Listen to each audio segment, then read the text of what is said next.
Key 1. The Magician. Beth. Beth, letter B, value 2, means house. The first thing about a house is its location, determined by survey, an application of geometry. In its building, architecture, geometry, adaptation of materials, and many other practical applications of science are involved. There was a time when the whole art of building was called a mystery, and was under the direction of the priests of Thoth, Nebu, Hermes, Mercury. House building is part of Hermetic science, and survivals of this idea are preserved in the rituals of Freemasonry. Mercury is the astrological attribution to Beth. It represents both the planet and the god. Understand by the gods are the Elohim of the Hebrew Scriptures, wherein it is written of man, I said, ye are gods. To Mercury, or Hermes, Hiram, the Egyptians attributed their 42 books of science, embracing astronomy, astrology, arithmetic, geometry, medicine, grammar, logic, rhetoric, music, magic, and so on. Mercury, or Hermes, was the great magician and transformer, bearing the caduceus, or wand of miracles, which survives to this day as a symbol of the healing art. He was, nevertheless, only the messenger of a divinity higher than himself, merely the transmitter, not the originator, the channel rather than the source.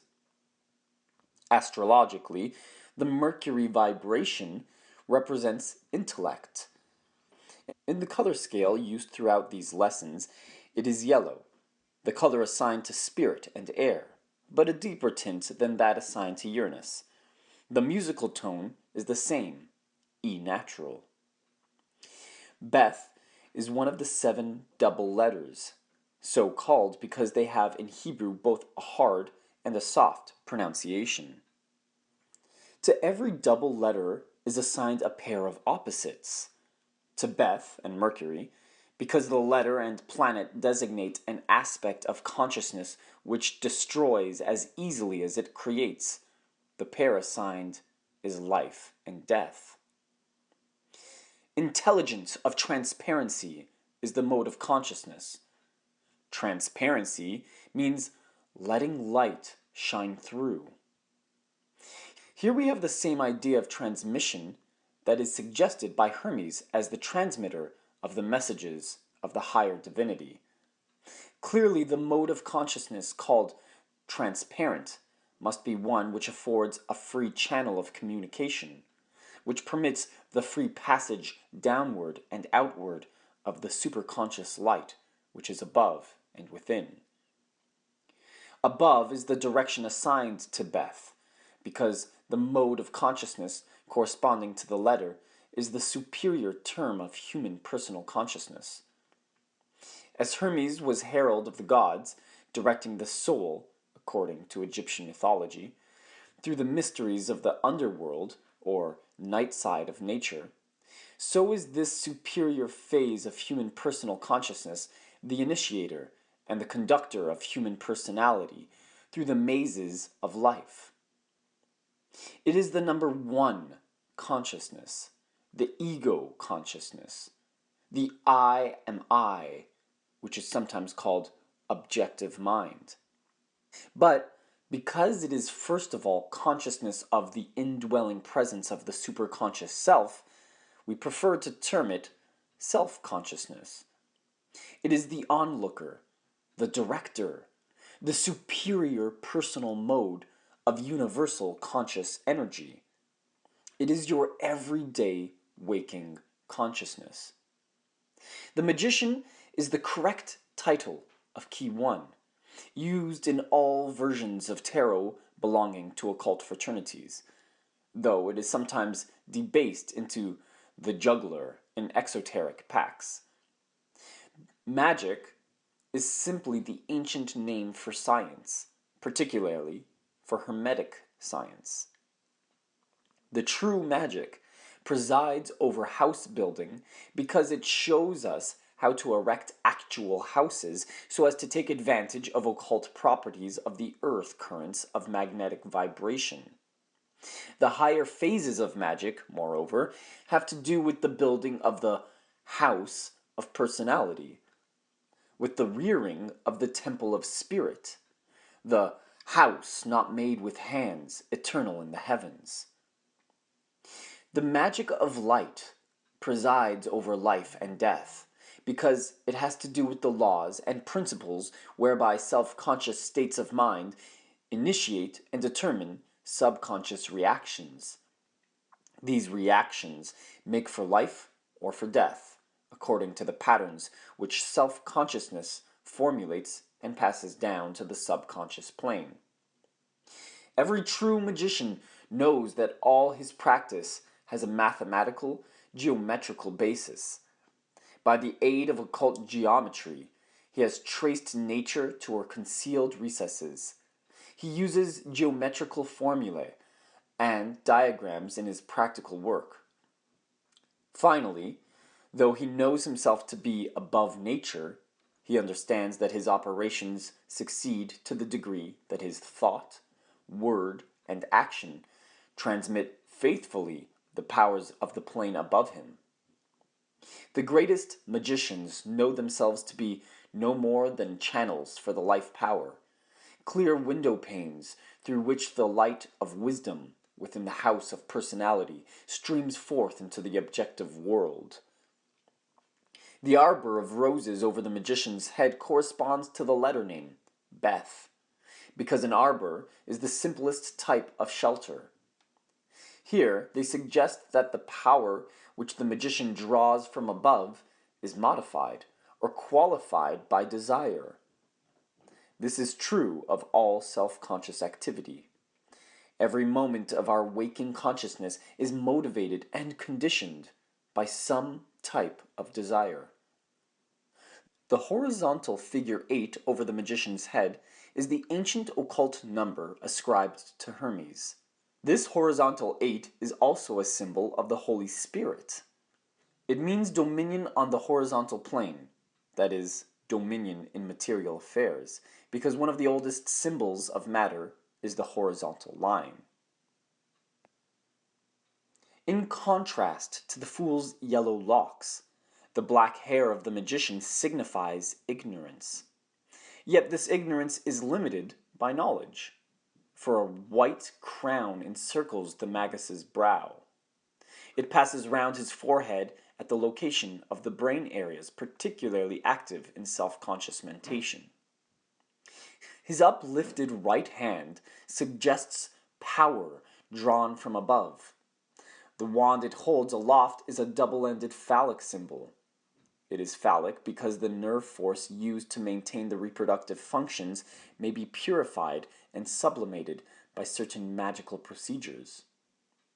The purification is suggested by the whiteness of the wand. Its 2 points, exactly alike in form, remind us of the Hermetic axiom, that which is below is as that which is above, and that which is above is as that which is below, for the performance of the miracles of the one thing. They also indicate subtly that the lower manifestations of the force here symbolized are not destroyed nor atrophied in the process of purification and sublimation. Finally, the 2 points refer to the duality of all magical operations, which are of 2 great classes, those leading to the higher expression of life and those resulting in death. The magician's down-pointing left hand symbolizes direction of power to a plane below. It makes the gesture of concentration. The pointing finger is that attributed to the planet Jupiter. From this finger, palmists judge the degree of a client's powers of leadership and direction. It is the executive and determinative finger. The gesture plainly conveys the notion that concentration is the secret of the direction and control of forces below the plane of self-conscious awareness. Of the double gesture made by the magician's hands, Dr. Waite says, quote, "This dual sign is known in very high grades of the instituted mysteries. It shows the descent of grace, virtue, and light, drawn from things above and derived to things below. The suggestion throughout is therefore the possession and communication of the powers and gifts of the spirit." End quote. The magician's white inner robe has the same significance as the white garment of the fool. The serpent girdle signifies wisdom, serpent, and eternity, biting his tail. Dr. Waite says, quote, "Here it indicates more especially the eternity of attainment in the spirit." End quote. The serpent is colored blue-green because it is also a symbol of the serpent force, which is utilized in all magical practice. This force is related to the sign Scorpio, which, in our color scale, is associated with blue-green. The magician's red outer garment represents desire, passion, and activity. Its color is that of the planet Mars, which astrology associates with action and initiative. This red robe has no binding girdle. It may be slipped on or off at the magician's pleasure. This means that self-consciousness may enter into action or abstain from it according to circumstances. Thus, this bit of symbolism is connected with the power of choice or of selection, characteristic of self-consciousness. The table before the magician represents the field of attention in modern psychology. The word table has also affinities in language with the word measurement, inasmuch as to classify and arrange is to tabulate. Note that the corners of the table had to be squared, and that the cylindrical legs, which have capitals like ionic columns, required the use of compasses, and, by their capitals, suggest the orders of architecture. Quote, "On the table in front of the magician," end quote, writes Dr. Waite, quote, "are the implements of the 4 tarot suits, signifying the elements of natural life, which lie like counters before the adept, and he adapts them as he wills." End quote. As elements of natural life, they refer to fire, the wand, water, the cup, air, the sword, and earth, the coin or pentacle. They symbolize also the 4 worlds and correspond to the letters of Yod, He, Vav, He, Yahweh. The magician's problem is to arrange them in proper order. In ceremonial magic, these implements are the staff, the cup of libations and divination, the magic sword, and the pentacle or talisman. On the pentacle are written or engraved words, numbers, geometrical figures, and sigils. These are determined by the nature of the magical operation to be affected by the powers they represent. In this instance, the sigil on the pentacle is the pentalpha, the 5-pointed star or pentagram. Of this sign, Eliphas Levi writes, quote, "The pentagram expresses the mind's domination over the elements, and it is by this sign that we bind the demons of the air, the spirits of fire, the specters of water, and the ghosts of earth. It is the star of the Magi, the burning star of the Gnostic schools, the sign of intellectual omnipotence and autocracy. It is the symbol of the Word made flesh. The sign of the pentagram is also called the sign of the microcosm. Its complete comprehension is the key of the 2 worlds. It is absolute natural philosophy and natural science." End quote. From the foregoing quotation, you may come to understand the nature of the work to which the magician in tarot is directing his powers. Be careful not to take the first sentence of the quotation too literally. There is a meaning behind the surface meaning. Find it yourself. In practical, everyday life, the implements of the magician are the 4 life essentials: light, wand, water, cup, air, sword, and food, pentacle. The combination of these life essentials in proper order and proportions is the task of every practical occultist. Finally, the four implements correspond to four ancient esoteric admonitions, which sum up the whole practical application of occult law. These admonitions are: 1. To will, the wand. 2. To know, the cup. 3. To dare, the sword. 4. To be silent, the pentacle.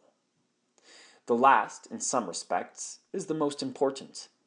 Occult means hidden, and one of the first duties of a practical occultist is the practice of silence. The magician's garden is the antithesis to the barren height whereon stands the fool. The garden is fertile and productive. It is itself a symbol of the subconscious plane of mental activity.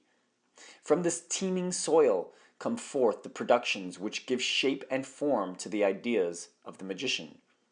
He is shown as a gardener like Adam, of whom an old legend says that he was put into the Garden of Eden to grow roses. Like Adam, self-consciousness is the namer of objects.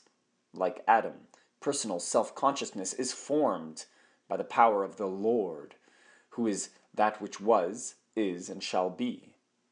Like Adam, the personal self-consciousness is formed of the dust of the ground, because self-consciousness is an aggregate of myriads of tiny sensing impressions, dust, originating in that cosmic operation of the life power, which makes the environment of personality and is the true ground or basis of all self-conscious experience.